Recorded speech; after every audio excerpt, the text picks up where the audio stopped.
Hello everyone, welcome to Car Spotter Belgium. I'm Thibaut and today we have the Toyota BZ4X.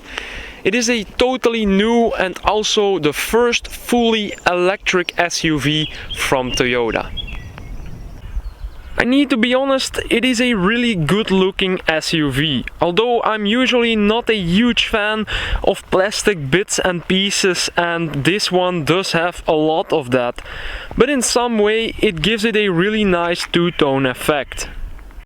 The one we have here today is the style package. So one of the things is this black roof, which comes as standard. And in combination with that we have this emotional red color. Furthermore, we also have these 20-inch alloy wheels. These are only available for the style and premium package. The standard and business package get 18-inch alloy rims. So to start talking about the technical part, you do need to know a bit more about the driveline.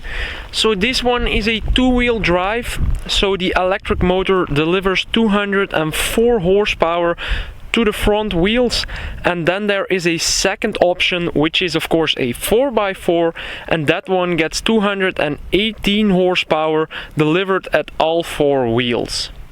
So I'm going to show a little bit more of the design elements here, such as these front light units with the 4 bulbs in there, very nice.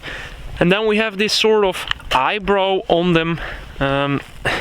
It is a little bit loose, I guess, but I think it's normal. But it is a really remarkable design. So below the headlight we have this plastic panel here. As I mentioned in the beginning, this car has a lot of that. And we also have this air intake here, or just a gap to guide the air, and it goes completely through. So this car actually has 3 spoilers. One is at the right side, the other one at the left side, and then we have a little ducktail design on the boot lid. At the interior we find a combination of some synthetic leather and a recycled fabric. When you take place in the driver's seat of this BZ4X, you find this beautiful leather steering wheel with a lot of physical buttons. So that's really good, Toyota, that you put physical buttons on the steering wheel and not these touch buttons as you did on the infotainment screen. So behind the steering wheel we find this digital display here, which is placed in a really weird design. It does show you a lot of information while driving, so the consumption of the car, GPS, the media, and some other things that you can see here. And this screen is actually placed above the steering wheel, so you see it above the steering wheel while driving and not through the steering wheel. In the center we find the infotainment screen, and we of course have a navigation system.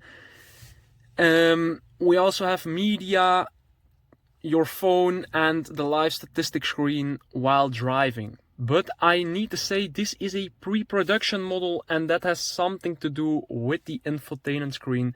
So I guess this one will get a little update in the future. Below the infotainment screen we got some touch buttons about the climatization. Then we have the start-stop button here, and we have some other buttons below that, such as the one pedal drive, eco mode, snow mode, so some modes you can choose. And then we have this little knob here, which is your gear lever, and it works quite strange. So when you push it down it goes to neutral. You can go to drive when you push it and turn it to the right, that's D, and the other side is reverse.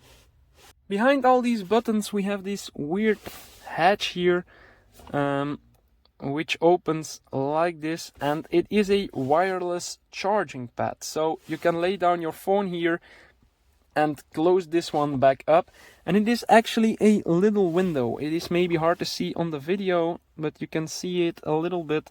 You can see right through this hatch. We also got two cup holders here, this big armrest which you can slide to the front. Underneath that is a compartment. There is of course a little bit of stuff in here, but this is actually a little bucket which you can take out of it. So I don't know the exact reason about it, but it is maybe handy when you want to take everything out of it, or if you want to clean it up, you can just take it outside. At the passenger side we have this recycled fabric, which is just very soft. Below that you might expect a glove box, but this one doesn't have that, so that's a really weird thing. So the documents of the car, you should lay it down here. The electric cars does have a little compartment here, which is very handy. In this compartment you also have two USB-C ports and a 12-volt.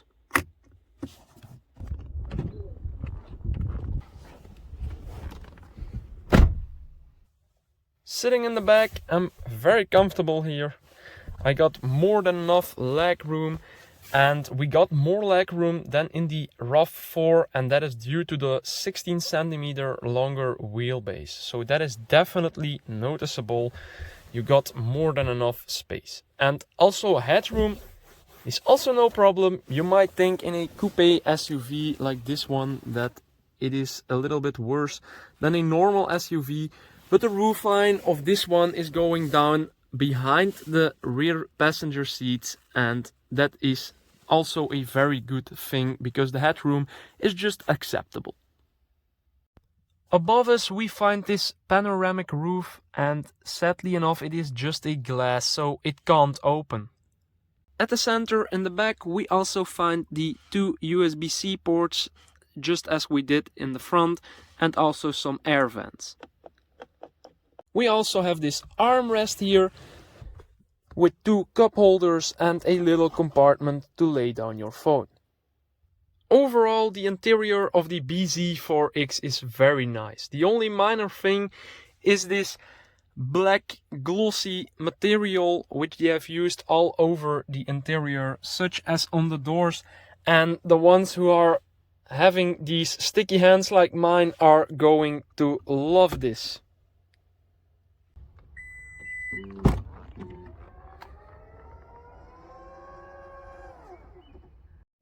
We got a boot of around 452 liters, and that can of course be extended by folding down the rear seats, but you know how that works. We also got two cables, a normal or regular cable for 11 and I guess 22 kilowatt charging, and we also got a home charger, which is very handy.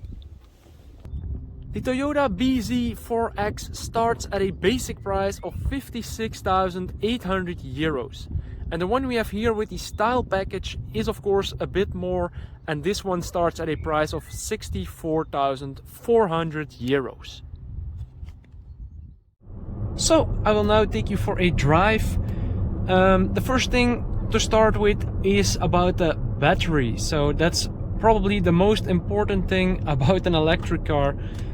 So this one has a 72 kilowatt hour battery, and that should be enough to do around 510 kilometers claimed by Toyota, and it is roughly just too much. I would say practically it will be around 350 kilometers.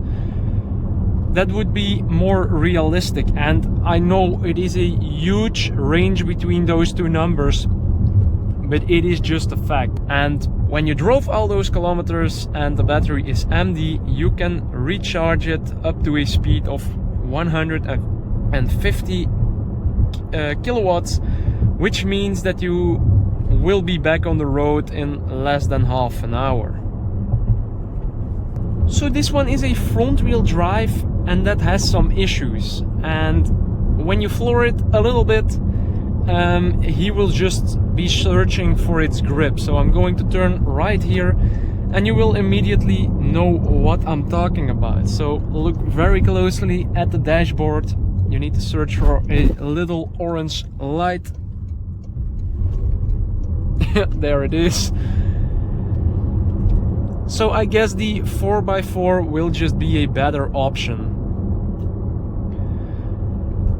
The front wheel drive system doesn't mean that this one is slow.